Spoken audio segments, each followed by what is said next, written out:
mga ginagawa nila ngayon sa Senado, mga palangga, ito ay vested interest ni Ontiveros at ni Lisa Smugs at ng mga dilawan. Bakit kamo?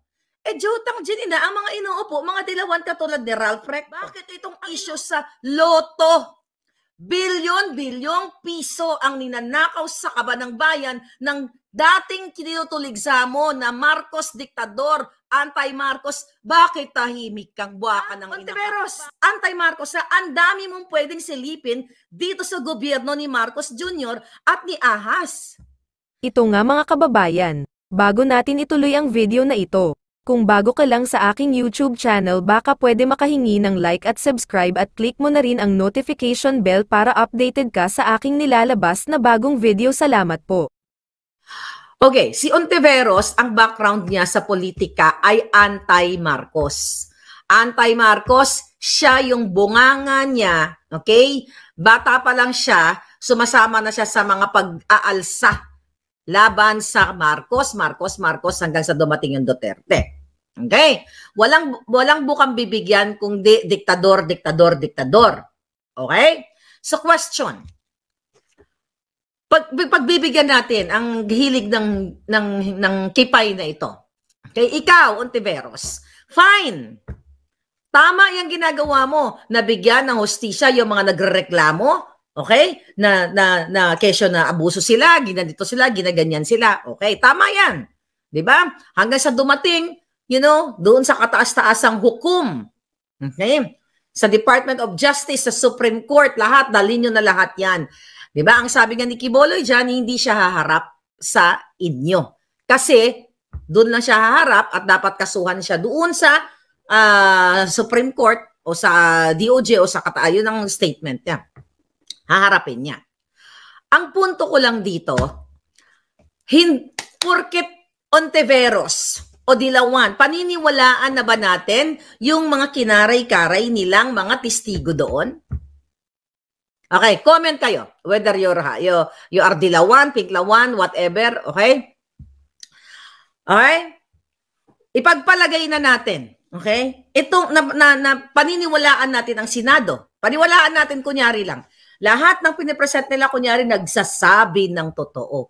Wow, ang sama-sama ni Quiboloy, ganito, ganyan, ganon. Ang sama-sama ni Inday Duterte, ni Inday Sara, ni Duterte. Nakita niyo yung way of dragging Duterte and Pangulo Duterte and Sara dun sa mga testigo na may nagsabi doon na nakita daw si Sara na kinuha yung bag, But I don't wanna go on details, mga pala. Kasi it's all pakana yan ni Lisa Smugs. Bakit? Nobyembre pa lang ng taong 2023, sinabi ko na sa inyo, hindi pa nasususpend ang SMNI. Natatargetin ni Kuting Jr. at ni Lisa Smugs yang si Quiboloy at ang mga vloggers like me. Okay? Nagkamali ba ako? Pinatumba ang dalawang Facebook account ko? Ang Boljakera natin at ang Maharlika, na almost 1 million. Nagkamali ba si Maharlika? Tama ako. Anong sumunod? Pinasuspend ang SMNI na kinontempt nila si Celis at saka si Badoy. Mali ba si Maharlika? Tama lahat. Okay. Tapos ngayon, dinadrag yung mga inulat ko sa inyo na idadamay si Sara at si Sara sa ICC. Wala pang balita noon, sinabi ko sa inyo. So, etong mga ginagawa nila ngayon sa Senado, mga palangga, ito ay vested interest ni Ontiveros at ni Lisa Smugs at ng mga dilawan. Bakit kamo? Jotang Ginina, ang mga inuupo, mga dilawan katulad ni Ralph Recto. Ang inuupo, mga smuggler lahat na. Hindi mo na ako babalik doon sa smuggler kasi you know that already. Pagpalagay natin, ha? Itong si Ontiveros na anti-Marcos, totoo kunyari. Sige, paniwalaan natin kung doon sa narrative na pinlalabas ng mainstream media na si Quiboloy ay convicted talaga, parang ikino-convict mo na actually, convicted by trial by publicity. Okay, masamang-masama si Quiboloy, masamang-masama din si Sara, masamang-masama din si Pangulo Duterte kasi nakita ng witness na nandoon may inabot na bag, chucho-chucho. Fine. Okay? Ngayon, kung pagbabasihan natin yung kadyutahan dyan sa Senado, bakit yung hearing sa Jutang Ginimes na PCSO, doon kay Tulfo, kay Pimentel, na harap-harapan, na binababoy, na niloloko ang Pilipino, na nagpapanalo ng bilyon-bilyon accumulated, computation na yun palangga. Simula nung umupo, bakit ayaw i-highlight ng mainstream media? At bakit ayaw mo patulan Ontiveros? Di ba para ka sa Pilipino, buwa ka ng ina, para ka sa Pilipino na kailangan umahon tayo? Bakit ka tumututok lang kay Kibuloy? Ako wala akong problema. Susugid mo siya kung talagang ito mga nagsasalita doon ay talagang may bahisayan, fine. Pero buwa ka ng Ginimes ka, magkano binayad sa'yo ni Lisa? Para durugin ng durugin si Kibuloy at idrag ng idrag si Sara. Bakit itong issue sa loto? Bilyon-bilyong piso ang ninanakaw sa kaban ng bayan ng dating tinutuligsa mo na Marcos diktador, anti-Marcos. Bakit tahimik kang buwa ka ng ina ka? Bakit hindi mo nire-raise yan dyan sa platform mo at sa Senado, makialam kang hinayupa ka? Bakit itong issue sa loto? Kay Mel Robles lumabas na ang sa bunganga ni Lisa, yung kadyutahan niyang sama-sama tagimilya. Bakit tahimik ka? If you are for the country, if you are for the people, hindi yung maghila-hila ka nitong mga testigo na to, na pwede na yan asikasuhin. Sabi nga ni Kibuloy, naharapin niya sa kaso. Bakit ka tahimik? Kay Robles, ha? Ontiveros, bakit ka tumahimik sa issue ng smuggling? Nung una, nagsalita-salita ka dyan ng first quarter of the year. Nagsalta-salta ka sa smuggling. Bakit tahimik ka ngayon? Bakit ayaw mong pag-usapan si Michael Ma na pinangalang smuggler na inappoint ni Lisa ni Kuting na special envoy to China? Buwa ka ng Ginimes, kumpara ka sa Pilipino. Sige nga. If gusto nyo ng fair square, di ba? Oh, kung pagbabasihan natin ang naratibo ni